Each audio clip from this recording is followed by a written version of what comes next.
There are moments in life, days you want to remember forever. Days of your youth, running free, soaring to new heights, coming together with your friends and teammates to achieve a special goal. Being recognized for those achievements is gratifying. This is the story of the Athlete of the Week, delivered by the record to North Jersey athletes since 1954. The one individual at the heart of the honor, and how the award has impacted generations of athletes. Growing up in Bergen County, there's a few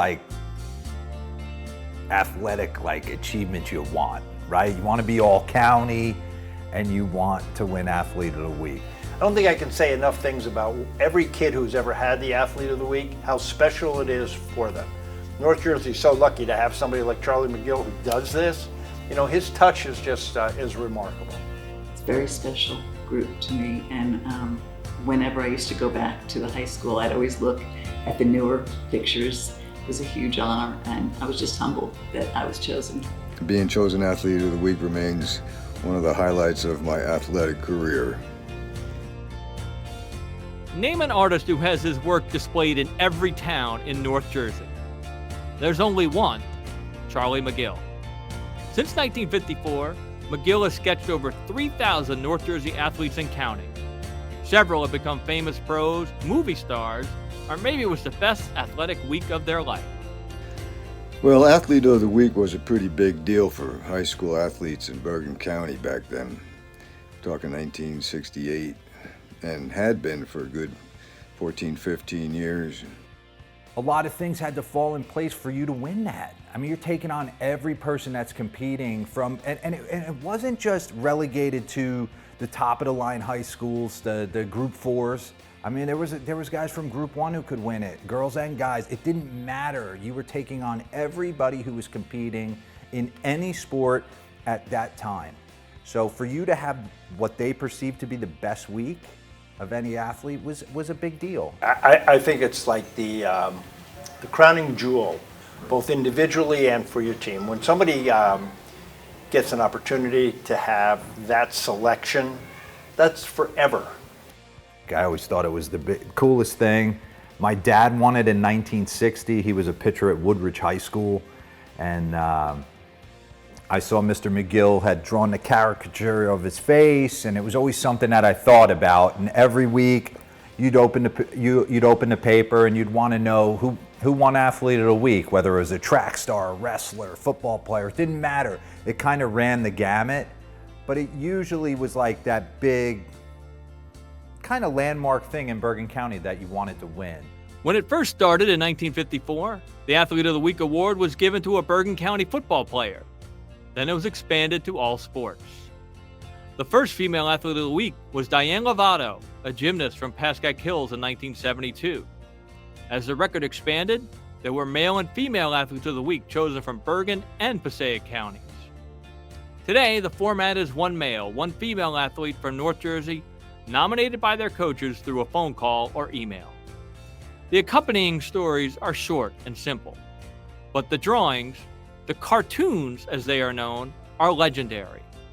I got chosen as a woman, and I was excited to see more women being chosen as Athlete of the Week. I happened to be gymnastics, and they had a Bergen County championship, so all the high schools in Bergen County would compete, and they made a big deal out of that. So my freshman year, I didn't win all around, but I won 3 events, and then my sophomore year I won all around, and I went on to win 3 state championships my sophomore year. I had a pretty good game against New Milford, and I thought I had a shot at being chosen to have my likeness drawn by Mr. McGill.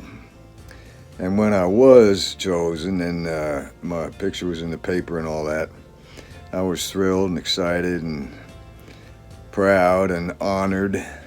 I love getting the phone call like from Joe at the record when he calls and he goes, hey Jeff, guess what?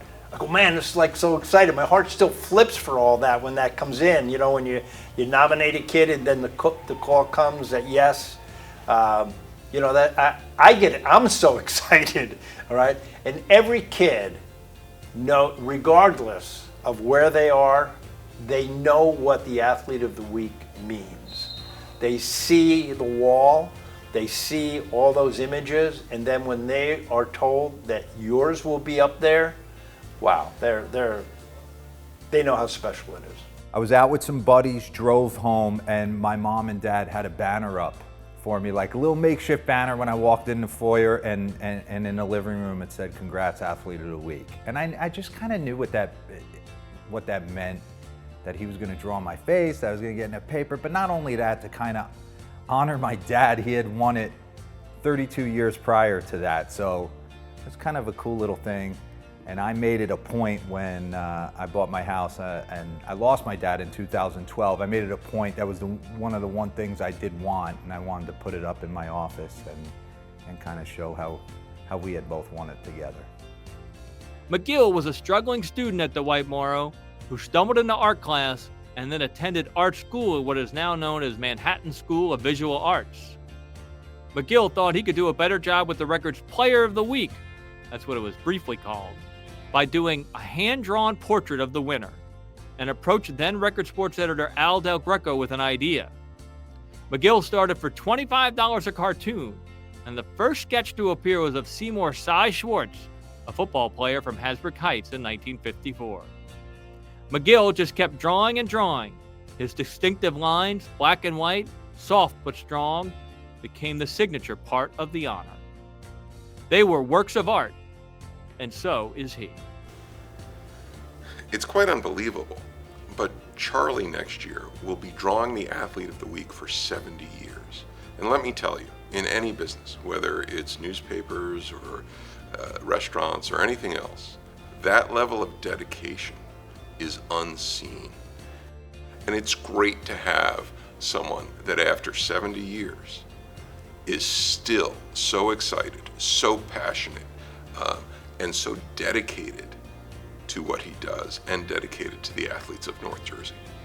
It's hard to believe I've been drawing this since October 10th, 1954, but here we are. It must be a fairly popular feature because it's lasted a while. And the only thing that changes are the hairdos every year with the kids, but other than that, it's pretty much the same as it always was. My first Athlete of the Weeks are now about 85 years old, because I was 20 when I started it, and the graduates were 18. So it's been going on a long time. And the old guys every now and then give me a call on the telephone, we talk, you know. And it's kind of a rewarding work experience, really. Constantly bump into people whose kids were elected Athlete of the Week at one time or another, or knew somebody. It was kind of a nice ego trip for a beat-up old cartoonist, you know. I just know for me, as a young child, like opening up the record and flipping through it, like that's what I wanted to be. I wanted to be Athlete of the Week. I wanted him to draw my face. I wanted people to know my name. I wanted to go on and do great things. Like, I know there's a bunch of young kids that feel the same way. Being named Athlete of the Week is a signature moment in a young person's life, a moment frozen in time, commemorated in pencil and paper. The memories last forever.